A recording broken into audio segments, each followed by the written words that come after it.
Assalamualaikum warahmatullahi wabarakatuh. Alhamdulillahirabbil alamin. Allahumma shalli ala sayyidina Muhammad wa ala ali sayyidina Muhammad. Saya bagikan kisah mimpi yang dialami salah satu saudara kita, sebut saja namanya Fulan, bukan nama yang sebenarnya. Fulan bermimpi diperlihatkan tentang lingkungan sekitar rumahnya itu telah terkena bencana keburukan. Sedangkan rumahnya si Fulan tidak dikenai bencana, melainkan rumahnya Fulan itu dalam keadaan bersih. Dan di mimpi tersebut Fulan membantu bersih-bersih, dan Fulan melihat ada batang kayu yang besar sekali. Ukuran panjang kayu tersebut seukuran rumahnya Fulan. Fulan disuruh mengangkat kayu tersebut oleh seorang pria yang tidak dikenal. Fulan itu disuruh membawa kayu tersebut ke atas atap rumahnya. Dan Fulan naik ke atap rumah itu melalui pohon mangga. Dengan cara memanjat pohon mangga tersebut, tangan yang satu memegang batang kayu yang ukurannya besar tersebut. Ketika Fulan itu sudah selesai meletakkan kayu tersebut di atas atap rumahnya, Fulan merasa waktunya sudah zuhur, sehingga Fulan itu berinisiatif melakukan azan hingga selesai, dan kondisinya itu di atas pohon mangga. Lalu Fulan bangun dari tidurnya. Apa takwil mimpi atau makna mimpinya? Mimpi tersebut adalah petunjuk dari Allah yang perlu ditakwil karena ada simbol-simbol bahasa mimpi yang memiliki makna tersirat.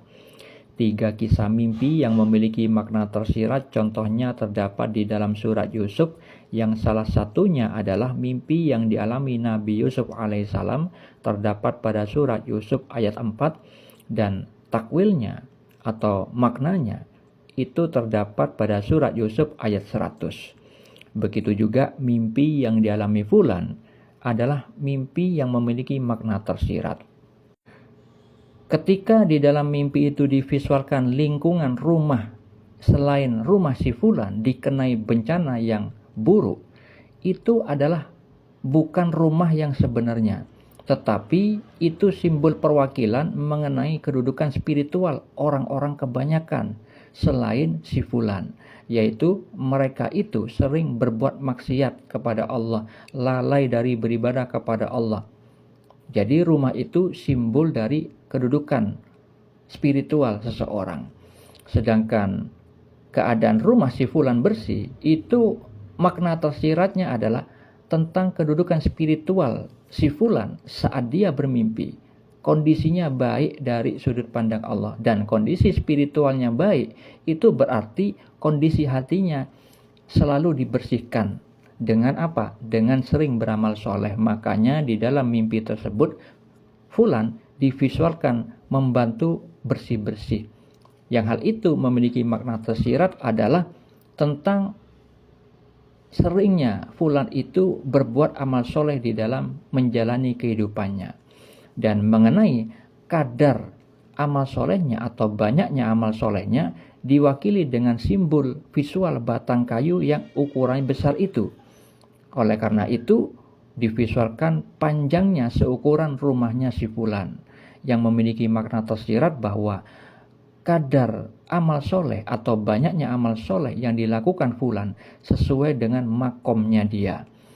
Dan ketika ada simbol bahwa Fulan itu disuruh mengangkat kayu tersebut oleh seorang pria yang tidak dikenal, itu berkaitan dengan mimpi sebelumnya yang sudah saya takwilkan pada video sebelumnya, bahwa Fulan ketika di mimpi sebelumnya dibawa oleh pria yang tidak kelihatan mukanya, yang itu memiliki makna tersirat tentang peluang takdir bahwa dirinya itu akan dipertemukan oleh Allah dengan mursi spiritual yang makomnya tinggi di sisi Allah, yang akan membimbing Fulan kepada makom-makom spiritual yang lebih tinggi dari keadaan yang sekarang.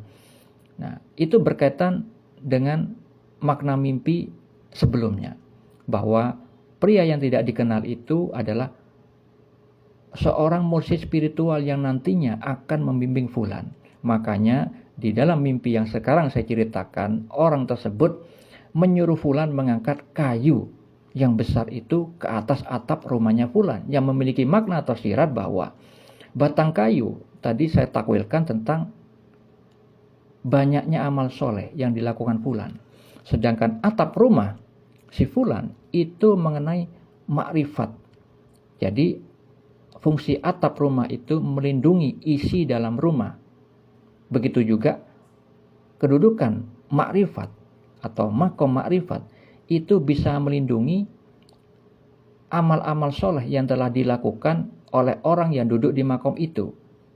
Yang dengan kedudukan itu, amal soleh itu selamat hingga kehadirat Allah tanpa dikurangi dengan nilai-nilai yang buruk. Berbeda dengan keadaan orang awam yang beramal soleh biasanya berakhir dengan sia-sia, bisa tertolak, bisa dihapus oleh Allah. Karena apa? Karena amal solehnya orang awam biasanya disertai dengan sifat tercela seperti halnya riya, ujub atau bangga diri, takabur atau merasa lebih baik daripada orang lain, sombong, dan perbuatan tercela lainnya. Yang hal itu berkaitan dengan kalam hakikat yang Allah sampaikan kepada walinya yang bernama Asy-Syaikh Muhammad bin Abdul Jabbar An-Nafri dalam kitab Al-Mawaqif wal Mukhatabat kitab beliau.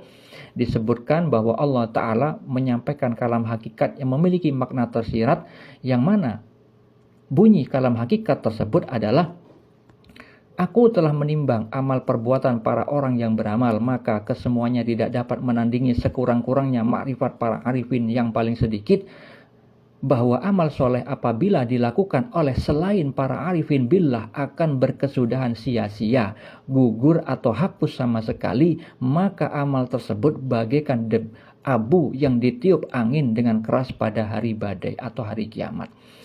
Jadi makna ringkasnya adalah amal soleh yang dilakukan oleh orang awam yang tidak makrifat kepada Allah itu berujung dengan sia-sia, terhapus. Karena apa? Karena amal solehnya itu disertai dengan perilaku tercela seperti tadi yang saya sampaikan. Sedangkan fulan dirahmati oleh Allah mendapat anjuran agar amal solehnya yang dia perbuat itu harus dipahami dengan kacamata ma'rifatullah, dipahami melalui perantara mursyid spiritualnya yang menganjurkan beliau itu agar menaiki pohon mangga agar bisa menaikkan batang kayu tersebut di atas atap rumahnya. Pohon mangga itu memiliki makna tersirat. Kenapa Allah pilih pohon mangga? Pohon mangga itu buahnya mangga, dan pohon yang berbuah itu pastilah kuat akarnya. Akar dari pohon mangga itu adalah simbol perumpamaan dari ilmu syariat sebagai pondasinya. Ilmu syariat adalah ilmu peraturan mengenai bab yang halal dan yang haram yang bersumber dari Al-Quran dan As-Sunnah yang harus dipahami terlebih dahulu dengan baik oleh si fulan. Kemudian batang pohon mangga itu simbol perumpamaan dari tarekatnya, yaitu tentang tata cara mengamalkan ilmu syariat. Sedangkan buah mangganya itu adalah hasil yaitu berupa ilmu hakikat, ilmu kebenaran hakiki setelah selesai bersyariat dan bertarekat. Dan fulan harus mencapai makom ma'rifatullah di level hakikat terlebih dahulu agar bisa memahami dengan kebenaran hakiki seperti apa amal soleh supaya tidak terhapus oleh Allah Subhanahu wa Ta'ala.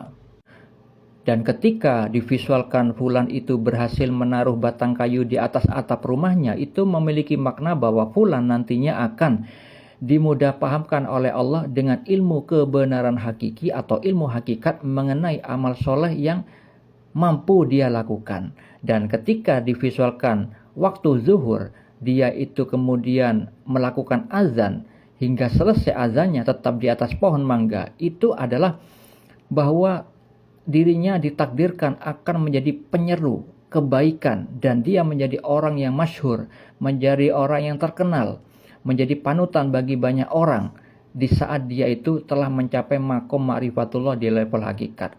Jadi visual zuhur yang kondisinya terang benderang itu adalah memiliki makna tersirat, dia itu akan masyhur, menjadi orang terkenal. Semoga bermanfaat. Assalamualaikum warahmatullahi wabarakatuh.